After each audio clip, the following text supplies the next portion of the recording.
Hello दोस्तों, स्वागत है आपका प्रियंका लर्निंग क्लासेज में। आज हम लोग देखेंगे 65वीं बीपीएससी के ऑप्शनल पेपर सोशियोलॉजी के क्वेश्चन, ताकि हम लोग को एक आइडिया लग सके कि नेक्स्ट एग्जाम में कैसा क्वेश्चन आएगा। तो इसके हम लोग अनुदेश को देखते हैं। सभी प्रश्नों के अंक समान हैं। प्रत्येक खंड के 3 प्रश्नों का चयन कुल कर 6 प्रश्नों को उत्तर देना है। परीक्षार्थी यथासंभव अपने शब्दों में ही उत्तर दे। सभी प्रश्न हिंदी और अंग्रेजी दोनों भाषा में छपे हैं। यदि हिंदी भाषा में कोई संदेह है तो अंग्रेजी भाषा को ही प्रमाणिक माना जाएगा। नेक्स्ट संदेश है, एक ही प्रश्न के विभिन्न भागों के उत्तर अनिवार्य रूप से एक साथ ही लिखे जाए तथा उनके बीच उनके प्रश्नों का उत्तर न लिखा जाए। अब हम लोग देखते हैं खंड 1 के क्वेश्चन कैसा आया है। तो पहला क्वेश्चन आया है, समाज के अध्ययन के रूप में इसके प्रयास में समाजशास्त्र की मुख्य चिंताएं क्या है। समाजशास्त्र के उद्भव में योगदान देने वाले विकास के घटनाक्रम की व्याख्या करते हुए निबंध लिखना है। तो इसमें हम लोग समाज के अध्ययन के बारे में लिखेंगे और समाज से रिलेटेड जो भी थिंकर है उसको ऐड करते हुए इसके क्वेश्चन को हम लोग सॉल्व करेंगे। नेक्स्ट क्वेश्चन देखते हैं। नेक्स्ट क्वेश्चन है, हर्बर्ट स्पेंसर के सामाजिक विकासवाद के केंद्रीय विचार क्या है। समकालीन समाजशास्त्र में उनकी शोध के महत्व को स्पष्ट करना है। तो हम लोग हर्बर्ट स्पेंसर के थ्योरी के बारे में लिखेंगे और उनके शोध का भी क्या महत्व है, उसके वर्तमान परिदृश्य में क्या उनका महत्व है, इसको हम लोग लिखना चाहेंगे इसका आंसर। नेक्स्ट क्वेश्चन है, सामाजिक संरचना और सामाजिक संगठन में क्या अंतर है। सामाजिक संरचना पर संरचनात्मक कार्यात्मक स्कूल और मार्क्सवादी स्कूल के विचारों की व्याख्या करें। पहले तो इसका आंसर हम लोग लिखेंगे, अंतर करना है सामाजिक संरचना और सामाजिक संगठन। उसमें अंतर बताते हुए सामाजिक संरचना में कार्यात्मक स्कूल की भूमिका और मार्क्सवादी सिद्धांत के विचारों की हम लोग व्याख्या करते हुए इसका आंसर व्याख्या करेंगे। ये आंसर सभी से लिखा गया होगा क्योंकि कार्ल मार्क्स की थ्योरी के बेस के आधार पे ये क्वेश्चन है। नेक्स्ट क्वेश्चन हम लोग देखते हैं। चौथा क्वेश्चन है, आप अल्पसंख्यकों के प्रश्न को कैसे समझते हैं। भारत में सामाजिक धार्मिक समुदायों के समावेश के लिए विस्तारित संवैधानिक प्रावधानों के बारे में लिखे तथा सच्चर समिति की सिफारिशों पर प्रकाश डाले।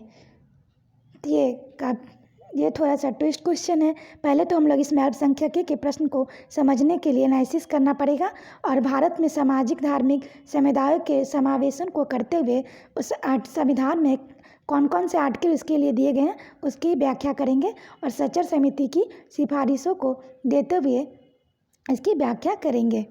नेक्स्ट है, क्या आपको लगता है कि प्राथमिक विद्यालय के सार्वभौमिकरण से समाज में संतुलित शैक्षणिक विकास होगा। भारत में प्राथमिक शिक्षा के विकास के लिए की गई पहलों पर प्रकाश डालते हुए निबंध लिखना है।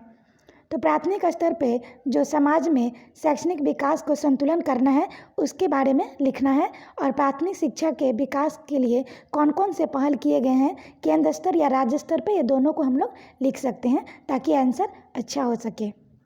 नेक्स्ट है, बहुलवाद और बहुल संस्कृतिवाद में क्या अंतर है। एक निबंध लिखकर बताएं कि कैसे धर्मनिरपेक्षता भारत में आधुनिकता और सामाजिक परिवर्तन लाती है।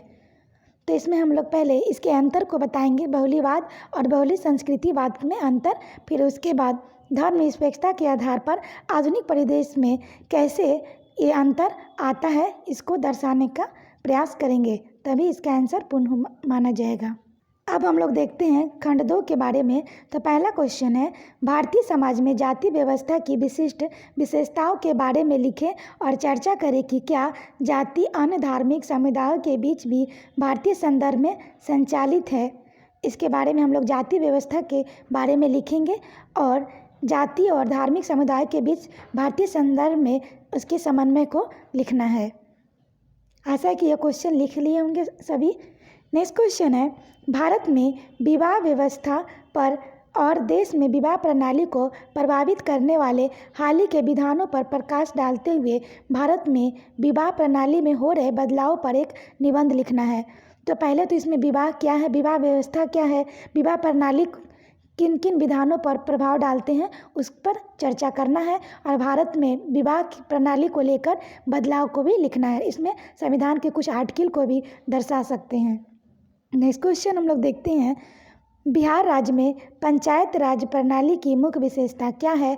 वर्तमान परिदृश्य में 73वें संवैधानिक संशोधन अधिनियम के महत्व पर चर्चा करें। ये क्वेश्चन काफ़ी पॉलिटी से रिलेटेड क्वेश्चन होता है, और इस पे लगभग सभी लोग इस क्वेश्चन को सॉल्व कर लिए होंगे, क्योंकि ये जीएस से भी रिलेटेड क्वेश्चन है।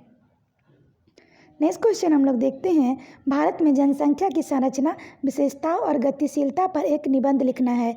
बीपीएससी का फेवरेट टॉपिक रहा है जनसंख्या रिलेटेड, इसलिए इस क्वेश्चन को तो लगभग सभी लिख ही लेंगे, क्योंकि यह जीएस से भी दर्शाता है, और सोशियोलॉजी का एक गतिशीलता शब्द इसमें ऐड होता है। इस टर्म को समझते हुए इस निबंध को लिखेंगे। नेक्स्ट क्वेश्चन हम लोग देखते हैं, भारत में आदिवासी समाजों की चारित्रिक विशेषताएं क्या है? बिहार राज्य में जनजाति के विशेष संदर्भ के साथ देश में आदिवासी समुदायों के सामने आने वाली समस्याओं पर चर्चा करें। तो पहले इसमें आदिवासी समाजों की चर्चा करेंगे, और बिहार राज्य में जनजाति के विशेष संदर्भ में क्या, और देश में आदिवासी समुदायों के होने वाले समस्याओं की चर्चा करेंगे। साथ ही संविधान में इसके लिए आर्टिकल प्रावधान किया गया है, और इसकी समस्या के समाधान पर चर्चा करेंगे।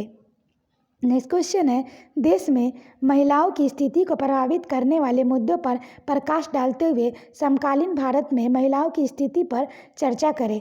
तो इसमें देश में महिला की स्थिति किस प्रकार है, इसका चर्चा करते हुए इसकी समस्या और समाधान पे चर्चा करते हुए आंसर को लिखेंगे। साथ ही समकालीन भारत में महिला की स्थिति को भी दर्शाते हुए रहेंगे। अंत में मैं इतना बताना चाहूँगी कि क्वेश्चन संविधान से क्वेश्चन स्टैटिक पोर्शन को लेते हुए करेंट के मुद्दे को जोड़ता है। इससे हम लोग को पेपर डेली पढ़ने की आवश्यकता है, ताकि हम लोग करेंट से जुड़ सके, और आंसर को अच्छे करने के लिए उसमें गुड कंटेंट जोड़ने की आवश्यकता है, और साथ ही जागरूक रहने की आवश्यकता है, ताकि हम लोग सभी आंसर अच्छे से लिख सकें और मार्क्स अच्छे ला सकें। इस प्रकार हम कह सकते हैं कि क्वेश्चन इस बार का थोड़ा सा टफ रहा है। तो आज के लिए इतना ही दोस्तों, आशा करते हैं आपको ये वीडियो पसंद आएगा, और वीडियो पसंद आए तो इसे लाइक करें, शेयर करें, साथ ही चैनल को सब्सक्राइब करें। आज के लिए इतना ही दोस्तों, फिर मिलते हैं नेक्स्ट वीडियो में। Thank you.